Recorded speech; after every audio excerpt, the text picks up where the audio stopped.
Confianza plena en la justicia y soberanía de Dios. Habacuc capítulo 1, versículos del 1 al 11. ¿Hasta cuándo, oh Señor, clamaré y no oirás? Y daré voces a ti a causa de la violencia y no salvarás. ¿Por qué me haces ver iniquidad y haces que vea molestia? Destrucción y violencia están delante de mí, y pleito y contienda se levantan. Por lo cual la ley es debilitada y el juicio no sale según la verdad, por cuanto el impío asedia al justo, por eso sale torcida la justicia. Mirad entre las naciones y ved, y asombraos, porque haré una obra en vuestros días, que aun cuando se os contare, no la creeréis. Porque he aquí, yo levanto a los caldeos, nación cruel y presurosa, que camina por la anchura de la tierra para poseer las moradas ajenas. Formidable es y terrible. De ella misma procede su justicia y su dignidad. Sus caballos serán más ligeros que leopardos y más feroces que lobos nocturnos, y sus jinetes se multiplicarán. Vendrán de lejos sus jinetes y volarán como águilas que se apresuran a devorar. Toda ella vendrá a la presa, el terror va delante de ella y recogerá cautivos como arena. Escarnecerá a los reyes y de los príncipes hará burla. Se reirá de toda fortaleza y levantará terraplén y la tomará. Luego pasará como el huracán y ofenderá atribuyendo su fuerza a su Dios. Amén y amén. Bien, este profeta Habacuc, que repito, no es muy conocido para algunas personas, nos presenta una profecía que es muy cortica realmente, son solo 3 capítulos. Y este profeta, por el contexto, porque él no expresa claramente cuándo o en qué tiempo fue escrita la profecía, por el contexto, cuando nos habla de los caldeos, de que Nabucodonosor vendría a tomar Jerusalén, nos habla del tiempo donde el pueblo de Israel, el pueblo de Judá específicamente, venía en picada, en una caída espiritual delante del Señor completamente trágica. Es decir, lo que predominaba en Jerusalén, en Judá, a través de sus gobernantes, a través de sus sacerdotes, a través de sus líderes religiosos, y todo esto tomaba y cogía a todo el pueblo, era una desobediencia total al Señor. Se habían olvidado completamente de Dios. Y entonces viene Habacuc y presenta una queja delante del Señor, porque cuando vemos, él se está refiriendo, clamando, llamando al Señor, haciéndole preguntas al Señor. Y si nos ponemos en nuestro contexto hoy, ¿quiénes hemos escuchado, incluso tristemente, en personas que dicen ser cristianos? Y mucho más en el mundo que no conoce, que no honra al único Dios verdadero. ¿Y cómo escuchamos preguntas de ellos cuando dicen, ¿cómo un Dios que es bueno permite que cosas malas estén pasando en el mundo? Es decir, como diciendo, ¿por qué Dios no viene y castiga? Y principalmente se dice cuando están refiriéndose a líderes, gobernantes de alguna nación del mundo o gobernantes del mundo en general. ¿Por qué Dios no viene y hace justicia? ¿Por qué Dios permite que un pueblo sufra tanto por causa de un gobernante? Y esto lo hacen de una manera no de clamor a Dios, sino buscando, por el contrario, ignorar a Dios. Como decir, es que no hay un Dios. Contradecir lo que dice la palabra y lo que buscamos testificar los creyentes de que hay un Dios soberano y todopoderoso. Pero también encontramos personas que cuando se les habla del juicio final, cuando a través de la Biblia encontramos enseñanzas de que quien no se arrepienta verdaderamente, creyendo en Jesucristo como su único Señor y Salvador, sabiendo y entendiendo, recibiendo en su corazón la enseñanza de que Cristo Jesús pagó por todos nuestros pecados y que quienes no hayan recibido esa enseñanza, no la hayan aceptado, la hayan menospreciado, ellos irán al juicio final y por ende irán al castigo eterno, donde el fuego, el lloro, el rechinar de dientes va a ser eterno. Entonces dicen, pero ¿cómo es posible eso? Que un Dios bueno, que un Dios que dicen ustedes, nos dicen los cristianos que dicen que es un Dios de amor, ¿cómo un Dios de amor va a enviar personas eternamente a un castigo, a un infierno, donde solamente hay dolor, llanto? Y entonces están esas preguntas allí. ¿Y todo esto está basado en qué? En que no conocen el carácter santo y justo de Dios. Y entonces entre todo esto encontramos a un profeta que también le pregunta al Señor, que también se va delante del Señor. Pero la diferencia es, con lo que acabamos de exponer, es que el profeta va delante de Dios a consultar, a preguntar, a mostrarle su indignación por todo lo que está haciendo. Abacú está diciendo, Señor, todo esto que está pasando y tú no haces nada. ¿Por qué no haces nada? Pero repito, va delante del Señor y es la primera enseñanza que nosotros debemos de recibir el día de hoy. Todo esto nosotros debemos de presentarlo delante del Señor. Señor, yo no comprendo, Señor, qué es lo que está pasando en el mundo.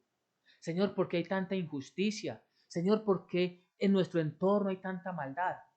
Si llevamos todo eso delante del Señor y consultamos su santa palabra, si la estudiamos juiciosamente, aquí encontramos la respuesta.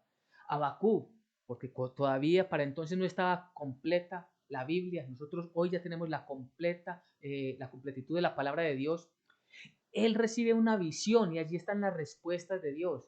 Pero lo que nosotros debemos aprender es que siempre debemos de buscar a Dios en oración y leer su santa palabra, porque allí encontramos todas las respuestas a lo que el mundo hoy no entiende, a lo que el mundo hoy no comprende. Y nosotros como creyentes, como cristianos, tenemos la responsabilidad de estudiar la palabra para que cuando lleguen esos comentarios o lleguen personas que quieran desacreditar el nombre de Dios, pisotear la santa palabra de Dios, nosotros bíblicamente, con entendimiento y sabiduría del Espíritu Santo, podamos enseñarles. Entonces viene la palabra del Señor, el primer versículo dice, la profecía que vio el profeta Abacú. Él, el profeta, lo que hace es venir delante del Señor a preguntarle. Y eso que él le pregunta, esa no es la profecía. Lo que sí es la profecía es la respuesta que Dios le da a Abacú y es lo que vamos a ver en adelante.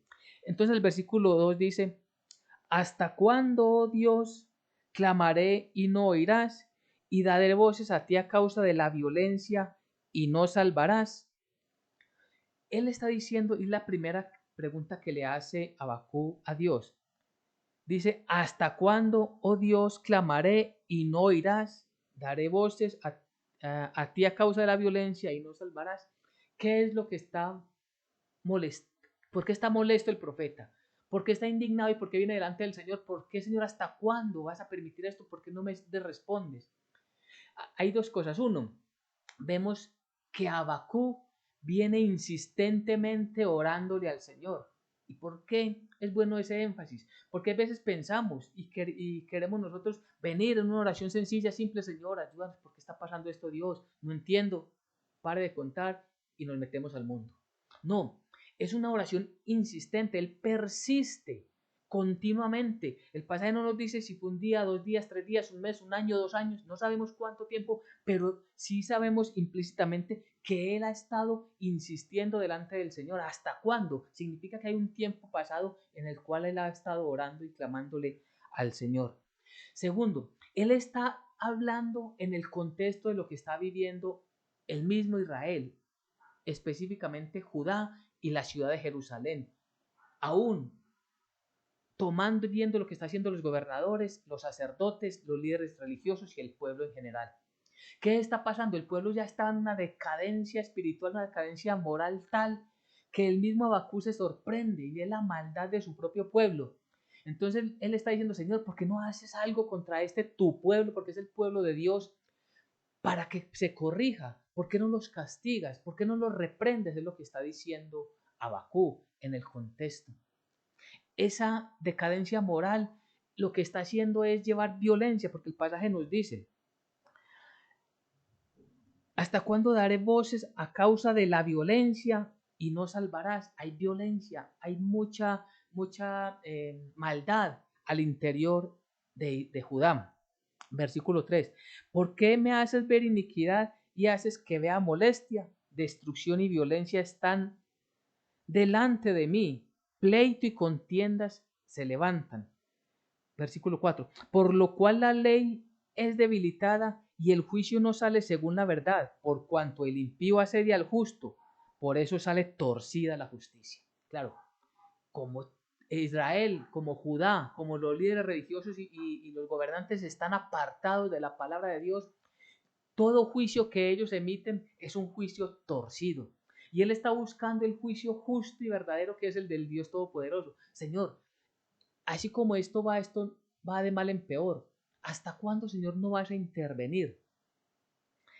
Y es muy interesante porque cuántas veces escuchamos nosotros o incluso sentimos eso en nuestro propio corazón, de pronto no lo expresamos con nuestros labios, pero ¿hasta cuándo va a pasar esto? ¿Hasta cuándo el pueblo va a sufrir tanto? ¿Hasta cuándo va a haber más humillación para los pobres? ¿Hasta cuándo los ricos se ensorbecen y se ensorbecen cada vez más en su corazón y maltratan a las otras personas? ¿Hasta cuándo tanta injusticia? ¿Hasta cuándo juicios torcidos? Porque sabemos que la justicia del mundo está totalmente torcida y se dan sentencias por conveniencia. ¿Hasta cuándo, Dios? ¿Hasta cuándo este líder político de uno u otro país va a permanecer allí? Y viene siempre esa pregunta. Y repito, todo esto hay que llevarlo delante del Señor. Y es que esto incluso le pasó a David. David, siervo del Señor. David dice en el Salmo 73, versículo 2. Vamos allí para que lo leamos rápidamente. En el Salmo 73 dice lo que estaba experimentando, lo que estaba pasando en la vida de David. Dice versículo 2. En cuanto a mí, casi se deslizaron mis pies, por poco resbalaron mis pasos, porque tuve envidia de los arrogantes, viendo la prosperidad de los impíos. Versículo 4. Porque no tienen congojas por su muerte, pues su vigor está entero. No pasan trabajos como los otros mortales, ni son azotados como los demás hombres. De ahí en adelante, el pasaje nos cuenta todo lo que David está contando en este salmo. ¿Y por qué lo traemos? Porque el mismo David sintió esa tristeza, incluso pudo haber sentido desolación al ver que los que hacen mal, los que están en maldad, los que están en soberbia, en arrogancia, en prepotencia, los que están en mentiras, en engaños, en robos, en pleitos, en una cantidad de contiendas, son los que están prosperando y uno los mira y uno ve que no les pasa nada. Y uno dice, pero ¿por qué ellos que están obrando mal les va bien en este mundo? Y hay que tenerlo presente, comillas, les va bien, comillas, en este mundo. ¿Por qué no les pasa nada? Y aquellos que buscan, y si podemos nosotros meternos ahí, si nosotros que buscamos obedecer a Dios, ¿por qué no las cosas no nos salen bien? ¿Por qué tenemos tanta aflicción, tanta dificultad para conseguir el sustento o para que los negocios vayan bien buscando obedecer al Señor, para que nuestra familia esté unida? ¿Por qué nosotros no prosperamos como ellos? ¿Por qué nosotros no somos visibles como ellos? Y la respuesta es clara en la Biblia. De hecho, eh, el mismo Salmo 73 da la respuesta. Y David comprende en el versículo 17 del capítulo 73, versículo 17, dice, ¿cuándo vino a comprenderle él todo lo que estaba sucediendo? Entonces, volvemos al Salmo 73, versículo 17, y miremos cuándo comprendió David la situación. Hasta que entrando en el santuario de Dios, comprendí el fin de ellos. Ciertamente los has puesto en deslizadero, en asolamiento los harás caer. ¿Qué es lo que comprendió David allí? Que esto que ellos están viviendo es momentáneo. Aquellos arrogantes, prepotentes, que no les importa, que no tienen temor de Dios y no respetan ni se compadecen de los hombres, ellos están en un deslizadero que tarde que temprano caerán. Y lo peor aún, tristemente para ellos, y oramos para que muchos de ellos se puedan arrepentir, es que si no se arrepienten, la caída no la verán en este mundo, sino que su fin será en el fuego eterno, el castigo eterno. Entonces, cuando David, ¿qué hizo David? Cuando él entró en el santuario, es decir, cuando entró en oración, cuando él meditó en lo que estaba sucediendo y comprendió la voluntad de Dios, descansó su alma. Ahora, Señor, comprendo que ellos están en deslizadero y por nosotros, los creyentes, estamos sustentados en la roca. Nosotros hemos sido escogidos, llamados. ¿Para qué? Para estar en el gozo de nuestro Señor. Entonces, aunque hay muchas dificultades en estos tiempos, hay que comprender lo que viene después. Y eso fue, repito, entonces, lo que comprendió David. Y allí viene la respuesta de Dios a Habacuc, volviendo al pasaje inicial. Porque después de mucho clamor, después de mucha oración, después de mucha súplica, Dios le responde a Habacuc. ¿Y cuál es la respuesta? Una respuesta que antes, la primera respuesta que le da Dios a Habacuc, antes que darle la tranquilidad, antes que darle el gozo, antes de darle motivación, le genera más tristeza. Porque la respuesta que Dios le da a Habacuc es fuerte. Y dice el versículo 5, mirad entre las naciones y ved y asombraos, porque haré una obra en vuestros días que aun cuando se os contare, no la creeréis. Porque aquí, versículo 6, y es muy importante este versículo, porque aquí yo levanto a los caldeos, nación cruel y presurosa, que camina en la anchura de la tierra para poseer las moradas ajenas. Dios empieza a hacerle una descripción de lo que Él está levantando. Es decir, el Señor ya había preparado desde antes que el mismo Habacuc y clamar e implorar al Señor, ya estaba preparando otra nación que vendría a ser utilizada como herramienta de Dios para castigar a su propio pueblo. Pero ¿qué es lo que pasa? Esa nación es muy cruel. Esa nación es, y es lo que reclama después el profeta Habacuc. Señor, pero ¿cómo vas a poner una nación que es más mala que Israel? Una nación que es más mala que el pueblo de Judá. Una nación que es más mala que los habitantes de Jerusalén. ¿Cómo ellos, siendo más pecadores, los vas a traer o los vas a mandar, les vas a permitir que castiguen a tu pueblo, que los destruyan, que los esclavicen? ¿Cómo vas a permitir eso, Señor? Y es que aquí tenemos que tener algo presente y muy importante, la soberanía de Dios. Dios permite que sucedan muchas cosas para reprender a su pueblo. Incluso si estamos en desobediencia, no nos deberíamos extrañar si Dios permite que por estar en desobediencia nos sucedan cosas que no queremos a nosotros. Mire, ¿saben qué es lo peor que nos puede pasar a nosotros como cristianos? Que un inconverso nos reprenda. Si alguien está en mal testimonio, un creyente, un cristiano, y le dice, oiga, ¿usted que es cristiano, cómo hace eso? Es la mayor vergüenza que un cristiano puede pasar. Es decir, nosotros que somos los llamados a dar testimonio, estamos orando mal y nos reprende un inconverso, sentimos vergüenza. Pues Dios permite eso, ¿para qué? Para que caigamos en cuenta que estamos por mal camino, para que nos arrepintamos y vengamos delante de Él. Dios a través de los profetas, y lo hemos leído en otros pasajes, como otros profetas como los que encontramos en el libro Jeremías, todas las profecías que encontramos en aquel libro, Dios les venía advirtiendo que se arrepintieran, que si no, esto les iba a suceder. Y ahora Habacuc lo está viendo latente, ya lo está viendo encima, ya es inminente. Y él dice, Señor, pero ¿cómo es posible? Y hay algo que leímos al principio, si prestamos atención en los primeros versículos, Habacuc se quejaba porque había mucha violencia en la ciudad, en Jerusalén. Pues quienes vienen como castigo de Dios, quienes vienen en asedio, quienes van a destruir la ciudad, quienes los van a tomar y los van a esclavizar, porque es muy fuerte el pasaje que dice que ellos los van a llevar, los van a capturar, se los van a llevar a otro país. Ellos son muy crueles y son muy violentos. Es decir, que lo que está haciendo Israel, lo que está haciendo Judá, lo que está haciendo el pueblo en violencia, va a sufrir mucho más de eso, de lo que ellos mismos están viviendo. Es decir, la violencia que ellos están haciendo es nada, comillas, nada, en comparación a lo que vienen los caldeos. Es el doble, el triple de la maldad de quienes vienen a ejecutar justicia por causa del pueblo haber desobedecido a Dios. Entonces, por eso es que Abacú se sorprende. Abacú no entiende. Dice, Señor, pero ¿cómo es posible esto? Y volviendo al versículo 5 dice, mirad entre las naciones y ved asombrados, porque haré una obra en vuestros días que aun cuando se os contare, no la creeréis. Nadie podía creer eso.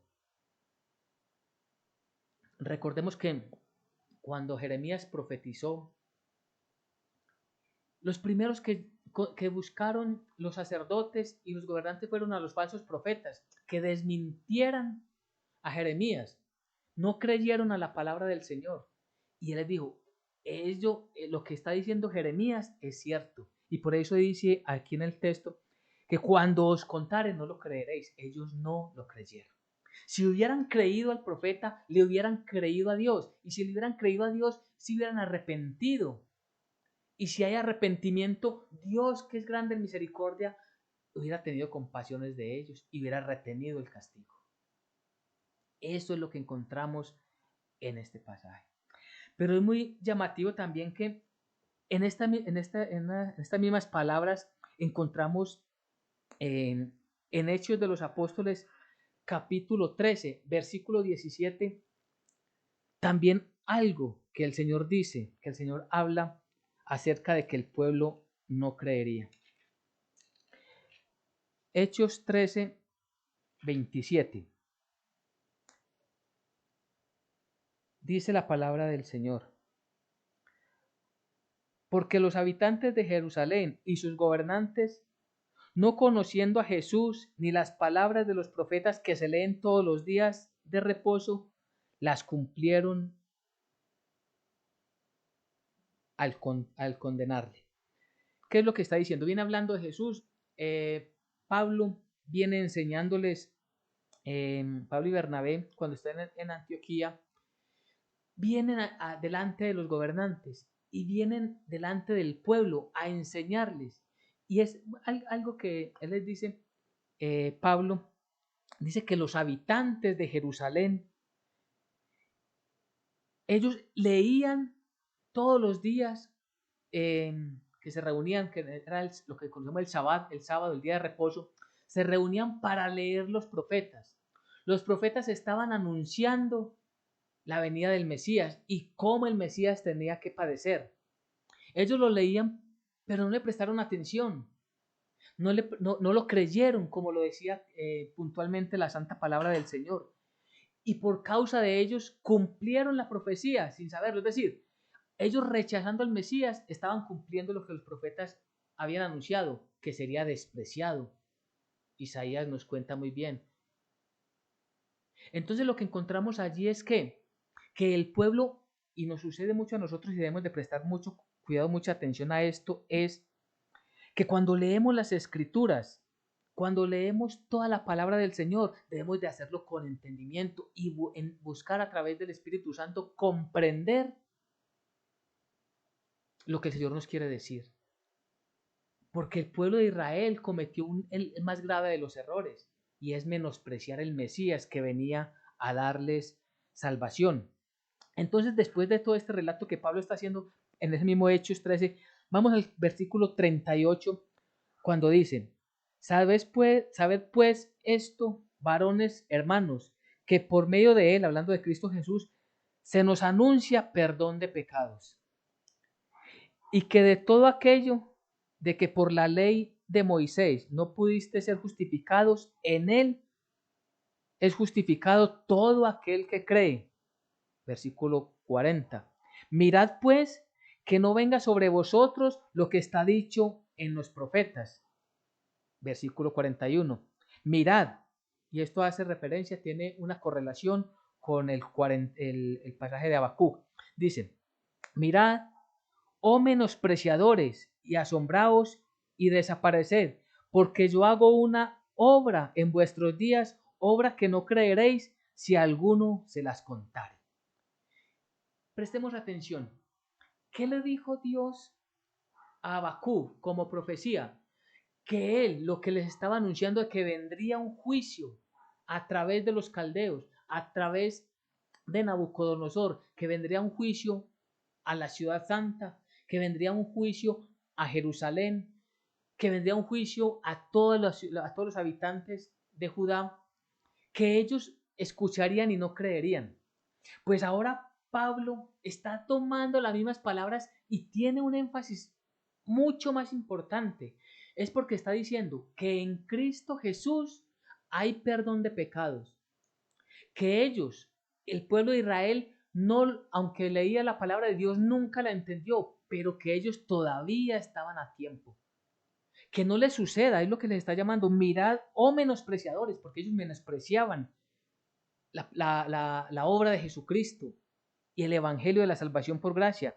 Y asombraos y desapareced, porque yo hago una obra en vuestros días, obra que no creeréis si alguien os la contare. ¿Cuál era esa obra? ¿Qué estaba enseñando Pablo?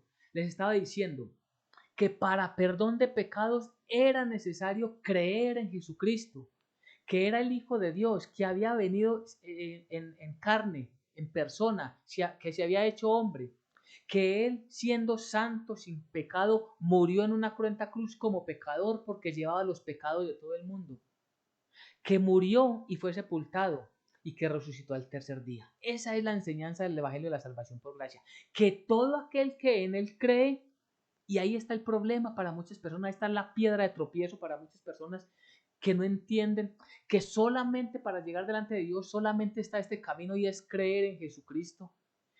Muchos se les cuenta, se les dice, se les enseña, se les llama la atención diciéndole es necesario creer en Jesucristo como su único Señor y Salvador para poder entrar en la presencia del Señor. La menosprecian, no la creen, y es lo que está anunciando Pablo, refiriéndose, repito, a lo que hizo el pueblo de Judá, que no creyeron al profeta. Muchos no le van a creer tristemente al evangelio de la salvación por gracia, no le van a creer al llamado que Dios les está haciendo, un regalo sobrenatural, milagroso que Dios hace en favor nuestro, y es darnos la salvación a través de su Hijo, y muchos la menosprecian. Mirad, oh menospreciadores, y asombrados y desapareced, porque yo hago una obra en vuestros días. ¿Cuál es esa obra? La obra de Jesucristo. Él está diciendo, miren, estén atentos, pongan cuidado, que no les pase lo que leímos en el versículo 27. ¿Qué era lo que hacían? Que no conociendo a Jesús, ni las palabras de los profetas que se leían todos los días. O sea, no conocieron a Jesús, no lo identificaron como el Mesías y no estuvieron atentos a las profecías. Les está diciendo, ojo ustedes, menospreciadores, porque es la última oportunidad y de hecho la única oportunidad que tenemos para salvación. No la menospreciemos, porque lo que viene después es un juicio fuerte para aquellos que menosprecian la palabra del Señor. Y sobre esto es que le da el entendimiento Dios a Habacuc. Entonces, volviendo a Habacuc, la respuesta que Dios le da a Habacuc es esa, que vendrá un juicio. Y ese juicio vendrá ¿por qué? Porque no obedecieron, no prestaron atención a las palabras de Dios, a la palabra de las profecías que Dios había dado. Entonces, Habacuc queda más preocupado. Habacuc no entiende y dice, Señor, bueno, está bien, merecemos el castigo, pero que no nos castigue otro más pecadores que nosotros. Y es que aquí viene un problema que tenemos los seres humanos, y es que miramos según nuestro juicio. Es decir, yo sí soy pecador, pero no tan pecador como mi vecino. Yo sí me equivoco y digo algunas mentiras, pero no como ese mentiroso compañero mío en la empresa. Yo sí tengo malos deseos, pero no como ese otro que sí es desvergonzado completamente. No, es que ese no es la vara de medir. Nosotros tenemos que estar alineados en el carácter justo de Dios. Y Dios aborrece todo pecado, no unos pecados más que otros. Todo pecado por igual es aborrecido por el Señor. Y entonces no podemos decir, es que me pasa esto por causa ¿cómo es posible? Decía Abacú, que uno que es más pecador, un pueblo que es una nación que es más pecadora, venga y nos castigue. Y entonces vuelve Abacú a preguntarle al Señor. Le dice, Señor, ¿por qué ha de ser esto? ¿Por qué ha de suceder esto? Y el Señor le responde en el capítulo 2 del mismo Abacú. El Señor le responde y le dice claramente lo que él piensa hacer. Capítulo 2, versículo 1. Sobre mí, sobre mi guarda estaré, y sobre la fortaleza afirmaré el pie, y velaré para ver lo que me dirá, y qué he de responder tocante a mi queja. Y el Señor me respondió, que esta es la respuesta del Señor, y dijo, escribe la visión. Aquí empieza la profecía. Escribe la visión y declara en tablas para que corra el que leyere en ella. Aunque la visión tardará aún un poco más, se apresura hacia el fin y no mentirá. Aunque tardare, espéralo, porque sin duda vendrá, no tardará. He aquí que aquel cuya alma no es recta se enorgullece, mas el justo por su fe vivirá. Entonces, es la respuesta del Señor. Abacú le dice, me pongo de pie, me pongo firme para escuchar la respuesta del Señor. ¿Qué es lo que el Señor me va a decir? Está atento. Y es interesante. Nosotros debemos de estar atentos a la respuesta del Señor a través de la palabra de Dios. Ojo, normalmente, casi siempre pasa, vamos a recibir una respuesta que no es la que nosotros esperamos, porque nosotros tenemos un juicio muy limitado. Nosotros somos muy cortos en entendimiento, mas la sabiduría de Dios es eterna y sobrenatural. Cuando recibimos la respuesta de Dios, nos sorprendemos. Pero debemos de estar firmes y fieles para escucharla y obedecerla, seguir las instrucciones que Él nos da. Él le dice, escucha bien lo que yo voy a hacer. Escucha y escribe, porque esto es profecía, esto es lo que tienes que mandarle y decirle, enseñarle a todas las naciones, principalmente a Judá, pero también esa profecía iba para los caldeos. Porque lo que el Señor le responde del versículo 5 y 6 en adelante, el capítulo 2, es que después de que venga el juicio a través de los caldeos, a través de Nabucodonosor, a través de Babilonia, a Judá, a Jerusalén, después de que se cumplan los 70 años de castigo, el Señor hará juicio a través de otras naciones a los caldeos, a través de otras naciones a Nabucodonosor, al pueblo, a la descendencia de Nabucodonosor. A través de otras naciones, Babilonia caería. Babilonia que, conforme al contexto y nos enseña la palabra de Dios, se convirtió en la gran potencia mundial de ese tiempo. Tenía todo el poder en armas, en caballos, en jinetes, en todo. Y por eso conquistaba y hacía lo que quería en toda la tierra. Y lo vimos en la lectura anterior, que para ellos lo más importante era que se atribuían, le atribuían la fuerza a su Dios. No reconocían de que eso venía del Dios Todopoderoso. Eso lo sabemos a través del libro de Daniel, ya alguna vez lo habíamos hablado y es bueno volverlo a estudiar. A través de Daniel comprendemos que Nabucodonosor se llenó de orgullo y cuando pasaba en su palacio, en las alturas de su palacio, las partes altas, dijo, esta es la Babilonia que yo he construido. Se llenó de orgullo. Y por eso también cayó, por eso también fue castigado. Entonces lo que Dios le responde a Abacú es que también ellos, los caldeos que también son pecadores como todas las naciones y todas las personas somos pecadores delante de Dios, también ellos iban a ser juzgados. También ellos iban a recibir el justo juicio de Dios. También ellos iban a sufrir conforme ellos habían hecho con las otras naciones. Y entonces aquí empieza Abacú a comprender todo lo que el Señor estaba haciendo, los planes completos de Dios, porque en otras veces, por causa de nuestra pequeñez delante de Dios, vemos solamente una partecita del plan de Dios. Y solamente cuando profundizamos en la Biblia y cuando vemos desde Génesis hasta Apocalipsis ese hilo conductor de cómo Dios tiene un plan perfecto con la humanidad, que nada está por fuera de la voluntad de Dios, de la soberanía de Dios, en la divina providencia todo se hace y todo se mueve conforme a sus designios. Cuando uno ve todo con esa cosmovisión amplia de lo que la Biblia nos enseña, entonces uno reposa en el Señor. ¿Son tiempos difíciles? Sí. ¿Y por qué hay tiempos difíciles? Primero, porque la Biblia ya lo había anunciado. La Biblia nos anuncia y nos dice en nuestro contexto hoy que el mundo está bajo el poder del maligno.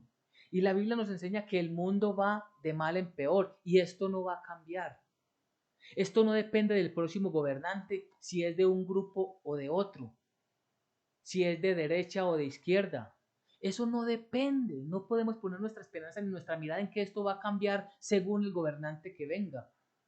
No, porque como está bajo el maligno siempre va de mal en peor. Y todo esto está ¿para qué? Para que nosotros anunciemos, como Dios le dijo que a Habacuc que lo anunciara, que lo escribiera en tablas, significa que lo hiciera público, para que nosotros hagamos público que todavía hay una esperanza en Cristo Jesús, para que todos vengamos delante de nuestro Señor arrepentidos, creyendo que en Él hay salvación, que a través de su sangre tenemos, que en Cristo Jesús tenemos redención por su sangre, el perdón de nuestros pecados. En Él y solo en Él hay redención. Quien no preste atención es porque dice, no, yo no creo que eso vaya a pasar. Como no escuchan ni entienden la palabra, no la consultan, dice, yo no creo que Dios haga eso. Y aquí es donde entran para aprovecharse de los incautos aquellos que dicen que hay una salvación global. Es decir, que todo lo que hablan del universalismo, que todos los seres humanos seremos salvos, que no importa lo que se haga, porque Cristo pagó por todos los pecados y allí está el que se arrepiente, el que no se arrepiente, el que crea y el que no crea. No, porque por eso hace el énfasis el Nuevo Testamento en que todo el que en él cree será salvo. El que no cree ya ha sido condenado. Y eso es lo que tenemos que decir a todas las personas, que esto no va a cambiar por uno u otro gobernante. Mire, si Dios quisiese en su soberanía, el gobernante de turno, y no sé en cuál estén pensando cada uno de ustedes, Dios lo castigara con un rayo inmediatamente, no por eso va a cambiar el mundo, ni va a cambiar la situación de esa ciudad, de ese país o del mundo, porque va a venir otro peor, porque el mundo está bajo el maligno. Nosotros debemos de comprender que esto va de mal en peor. Nosotros no tenemos por qué meternos allí en aquellas revoluciones, aquellas manifestaciones, aquellos líos del mundo. Nosotros estamos llamados para estar, como somos separados por Dios y separados para Dios, separados del pecado, anunciar el Evangelio. Lo que Pablo les estaba diciendo allí en el capítulo 13 es muy importante. Porque él le está diciendo, ustedes no quieren prestar atención, pero en él, en Cristo Jesús, está el perdón de los pecados. Y sobre esto nosotros debemos de hacer el énfasis. Sobre esto nosotros debemos trabajar mucho para comprender, para estudiando la palabra es para comprender, repito, ampliamente todo el contexto divino. Cuando Habacuc por fin comprende el plan perfecto de Dios y que él, porque lo que Habacuc está comprendiendo es que Dios es un Dios justo, que aborrece el pecado. Porque a veces creemos que por ser el Dios de amor, entonces va a pasar por alto el pecado. Bueno, sí, ese pecó, pero como yo lo amo, entonces, bueno, aquí no pasó nada. No. El Dios, porque Él es Dios, Él no puede dejar ningún pecado sin castigarlo, porque Él es justo. Y sus juicios son justos y verdaderos. Todo pecado va a ser castigado. Todo, desde el más pequeñito que nosotros consideramos pequeñito hasta la más grande atrocidad que nosotros consideramos como tal, serán castigados por el Dios Todopoderoso. La diferencia es que nosotros los creyentes no vamos a pasar por ese juicio porque Cristo Jesús pagó por nuestros pecados. Sus pecados, si usted es un verdadero creyente, ya fueron pagados por Cristo Jesús en la cruz y usted no va a pasar por ese juicio, por ese castigo eterno. Nosotros seremos llevados con nuestro Señor Jesucristo. Él nos llamará y nos llevará delante de sí. Pero los que no creen serán juzgados, serán castigados, serán declarados culpables eternamente, un castigo eterno. Cuando nosotros vemos todo, ¿qué es lo que nos anima? ¿Qué fue lo que animó a Habacuc? Verdaderamente Dios es santo. Verdaderamente Dios es justo. Es que si Dios castiga el pecado es porque es justo. Verdaderamente Dios nos castiga y nos reprende a nosotros como pueblo, entendió Habacuc, pero también castiga a estas naciones que también son pecadores. Cuando vemos los profetas vemos que el castigo para Edom, que el castigo para los filisteos, que el castigo para Egipto, que el castigo para todas las naciones.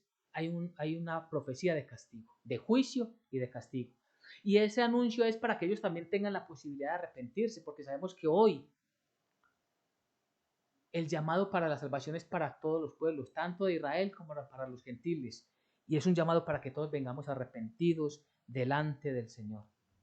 Cuando Él ya comprende todo esto, es donde Él hace ese cántico, donde Él hace, es como un salmo. En el capítulo 3 de ese Habacuc encontramos un salmo, esa alabanza, esa adoración, porque Dios le ha dado ese entendimiento y Él ha comprendido que Dios es bueno y le da esas fuerzas para permanecer firme aunque las cosas estén mal en el mundo. Aunque la higuera no florezca, con todo yo me gozaré en el Señor. Aunque las cosas estén saliendo mal, yo sigo confiado y firme en el Señor. Al final del capítulo 3, versículos 18 y 19, encontramos como lo que va concluyendo el profeta. Versículo 18 dice, con todo, yo me alegraré en el Señor y me gozaré en el Dios de mi salvación.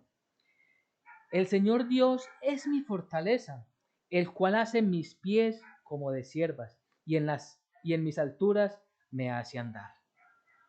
A eso llega Habacuc, un hombre que había llegado temeroso, frustrado, triste, angustiado, ahora está fortalecido. Y él dice, aunque todo esto esté mal, aún así le creo a Dios.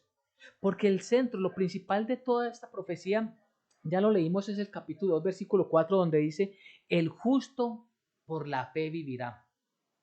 Nosotros vivimos por fe, no por vista, no por lo que veamos. Si este mundo está cambiando es porque creemos, si está peor es porque nuestra fe está tambaleando. No, cuando comprendemos todo el contexto es donde más firmes estamos.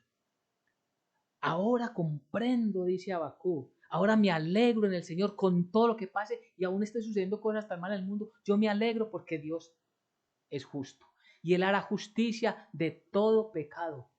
Y Él nos da la oportunidad a todos para recibir en Cristo Jesús. Entonces, para cerrar, para ir concluyendo, ¿qué es lo que encontramos? Al final de todo, ¿qué encuentra Habacuc? El Señor es mi salvación. No hay otra salvación, solo en Él. El Señor es mi fortaleza. Después de comprender toda la angustia, ahora Él está libre, libre de esa carga. Y es que el Señor es mi fortaleza. Aunque esté sucediendo, aunque tenga que recorrer caminos difíciles en este tiempo, el Señor es quien me da la fuerza y los voy a caminar. Aunque tengamos dificultades para mantenernos firmes en nuestra fe, creemos en el Señor y aguantamos firmes para testificar la salvación que es por gracia. Él es nuestra fortaleza. Aún en medio del caos y la confusión, andaré seguro con mi Dios. Y es importante, aunque haya mucho caos, mucha confusión en este mundo, todo esto está, folclóricamente le decimos patas para arriba, aún así, yo sé que Dios está conmigo. Todo lo que vivió Habacuc es un proceso de fe y de confianza. Esa fe fueron creciendo cuando Habacuc intimidó más y más con el Señor. Nuestra fe va a crecer y vamos a ser más fortalecidos. Va a crecer nuestra confianza en el Señor si permanecemos fieles a la lectura bíblica, a la oración, a la meditación y estar congregados todos nosotros. Siempre buscando la presencia del Señor. Todo lo que sentimos lo presentamos delante del Señor, toda nuestra alegría, nuestras tristezas, todo lo que tenemos en nuestro entorno lo presentamos porque Él es el que nos fortalece. Por último, todos podemos confiar plenamente en los planes divinos. Totalmente que esto está bajo el control de Dios. Nada se sale de la voluntad de Dios. Nada se sale. Dios no está pensando allí en las alturas. Bueno, ahora llegó este gobernante de X partido, de tal ideología. Ahora a ver yo cómo me voy a mover. No, todo está en el pleno conocimiento de Dios. Por eso es un Dios omnisciente. La presencia de Dios es el conocimiento anticipado de las cosas. Dios ya sabía desde antes de los tiempos todo esto que estaba sucediendo y por eso Él tiene ese plan perfecto para salvarnos. Así que podemos confiar plenamente en los planes divinos. Y por último, no olvidemos, nada quedará sin ser juzgado, todo pecado será castigado. Así que si usted por primera vez escucha un mensaje de ese llamado a venir a recibir la salvación que es por gracia, lo invito para que confiese, se arrepienta, confiese sus pecados delante de Jesucristo, le pida misericordia y que a partir de hoy Él sea para siempre su único Señor y Salvador. Que toda su confianza esté puesta en Él y solo en Él. Y lo invito para que se familiarice con la Biblia, con la palabra de Dios, estudiando poco a poco. No tiene que aprenderse de un día para otro, pero sí meditando y estudiando todos los días su santa palabra. Y el Señor, que es grande y rico en misericordia, nos va a acrecentar en el entendimiento de su voluntad. Amén y amén. Confianza plena en la justicia y soberanía de Dios. Amén.